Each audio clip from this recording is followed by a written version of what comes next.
This video contains raw surveillance footage used in the research for my book, Chained Birds, a Crimemoir, which investigates the American prison system and its failure to contain violence. Viewer discretion is strongly advised.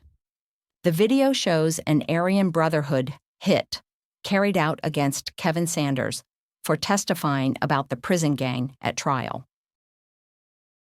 The video is a compilation of prison surveillance footage from different camera angles at USP Florence in Colorado. It's presented completely silent with some subtitles for clarity and context. The aggressor is Tiny, an Aryan Brotherhood of Texas associate. Tiny attacked Kevin with 2 shanks, 1 in each hand. Kevin fought him off, but sustained a deep cut mere inches from his heart. This was a kill shot.